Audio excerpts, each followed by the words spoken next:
Hi Emma, great to meet up with you again today up on the range and do a little bit of work on your game. Just to recap briefly on the session that we did, the key elements to try and get initially are a better initial starting direction to each shot that you hit. We want a bit more uniformity in regards to that. At the start of the session, as the flight scope screens will show when I email them across later, very random ball flight. Most of your shots starting to the left and then curving in different directions thereafter.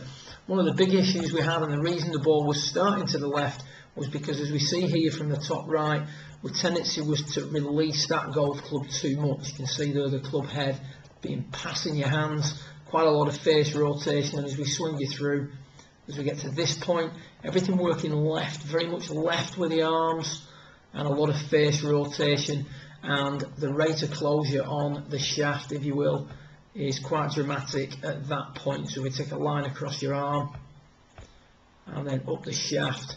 You see there a lot of closure on that shaft, partly because you were worried a lot about your alignment, and for a golfer who's aiming or feels that she's aligned well right, you certainly did a good job of starting the ball down the left.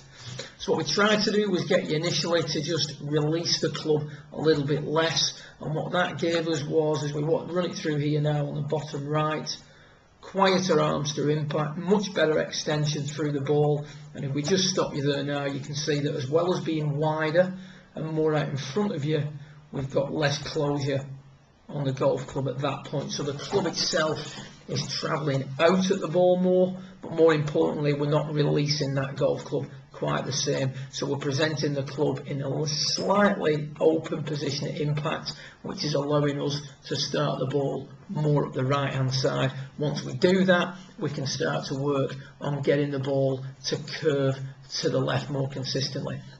As we said, what I'd like you to do in practice is allow yourself to miss it up the right. I don't mind you hitting a push to the right, but we don't want to see balls that start left or curve to the right. So if you look at why your ball has that curve, first of all, the left arm stays in front of you too much in the backswing. There's almost too much emphasis on staying wide during the takeaway. As a result, the left arm works very much up on the way back. Whereas what we'd rather see is the arm work in and across the chest a little bit more.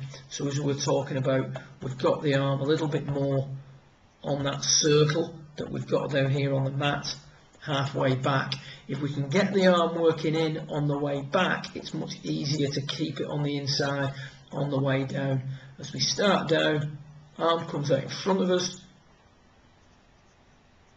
club works quickly left. Whenever the club works left, the ball will tend to curve to the right unless you close that club down quickly, in which case you get a quick hook to the left and that drop kick shot where you hit the ground behind the ball. So if we look at you here, now you didn't hit a great shot here, but we've got the mat set up in a manner where we've got the bottle of water blocking the club passing too much to the left on the way through. Left arm works more in across the body on the way back, stays a little bit more in across the body on the way down. We can see there if we stop it at this point and we just take your other swing to the same position, arms not quite as much out in front of us, and the shaft now sitting a little bit more through your right forearm, so a little bit shallower as opposed to between your forearms like we see on the top.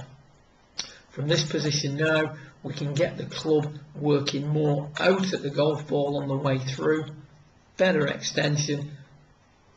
Just got to calm those hands down a little bit, and we can see the club exiting higher than what we see here